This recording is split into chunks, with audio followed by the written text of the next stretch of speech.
Yan mga idol, reaction po tayo doon sa post ng isang turista na pumunta ng El Nido ng mga ilang araw na nagngangalang Chai Won Cha. Hindi natin alam kung Pilipino ito or Chinese kasi ang pangalan niya ay Chai Won Cha. Kasi meron siyang pinost na 5 bagay daw na dapat mong gawin bago ka pumunta sa Palawan or sa El Nido. Pero siya mismo, hindi niya muna ginawa yung mga bagay na sinasabi niya bago siya pumunta ng El Nido, di ba? Oh, ma'am. Unang-una, nagrereklamo po siya, malayo daw ang El Nido sa Puerto Princesa. Kaya alam mo daw bumiyahe ng 5 hanggang 6 na oras bago pumunta ng El Nido, bago makarating ng El Nido. Ma'am, ano po yung na-expect nyo? Sa tabi lang ng Puerto Princesa ang El Nido? Dapat po, nag-research muna kayo kung ilang oras ang biyahe papuntang El Nido at kung gaano kalayo ang El Nido galing Puerto Princesa. Para hindi po kayo nagrereklamo na malayo.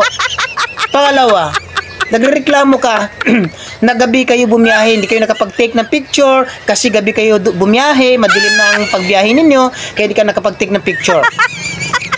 So, kasalanan pa ng taga-Palawan kung hindi ka nakapag-picture. Ang dapat mong ginawa, bumiyahe ka ng maaga, yung maliwanag para nakapag-picture ka at nakita mo yung mga daanan na magaganda para nakapag-picture ka. Hindi ka ba naman aywan sa'yo? Di ka ba naman bibiyahe ka ng gabi tapos magrereklamo kang madilim? Probinsya po ito. Wala ka po sa Kamaynilaan. Nasa probinsya po kayo, ma'am. Chai Won Cha. Nasa probinsya. Kaya huwag ka maghanap ng ilaw sa daan. Mula Puerto Princesa hanggang El Nido, naghahanap ka ng ilaw. Ilaw lang doon ang sasakyan na nakikita. Eh di palagyan mo po ng ilaw. Request mo sa presidente. Nalagyan ng ilaw. Mula El Nido, Puerto hanggang El Nido, ma'am. Nasa probinsya po tayo. Huwag niyo pong ikumpara sa Maynila. At nagrereklamo ka pa. Bundok daw ang dinadaanan. Galing Puerto to El Nido.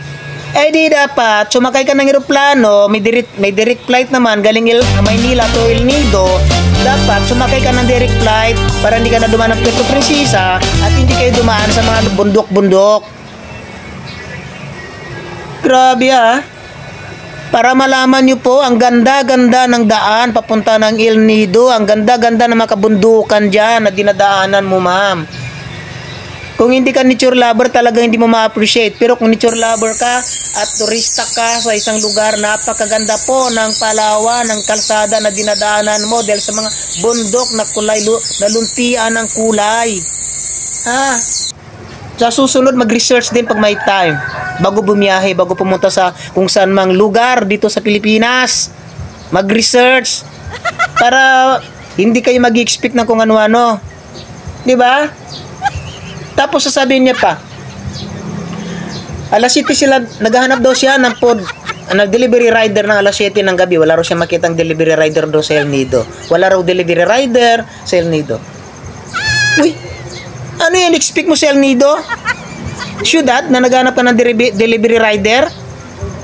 Aywan sa'yo. Chai Won Cha. Naghanap ng 7-Eleven sa El Nido.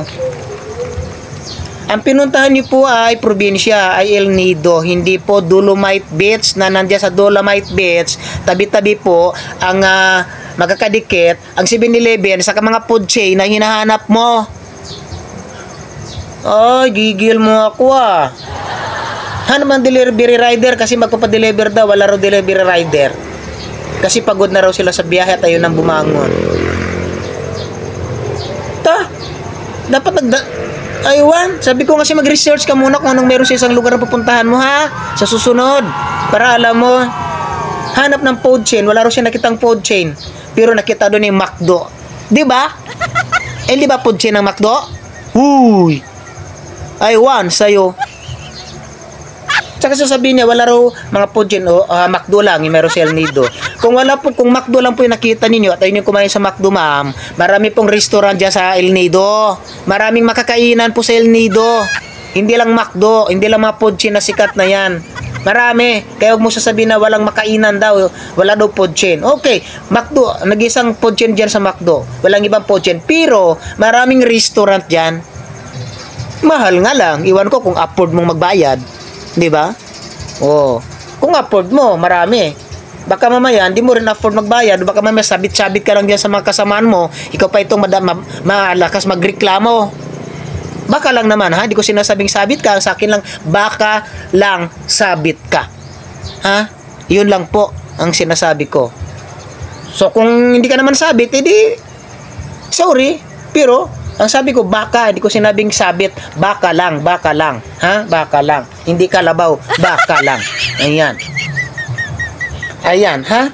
So, sa susunod, bago ka pumunta sa isang lugar, ma'am, na pupuntahan mo dito sa Palawan o sa Pilipinas, mag-research ka muna para alam mo ang pupuntahan mo at hindi ka magiging mukhang A1 pagdating mo sa lugar na pupuntahan mo. Di ba?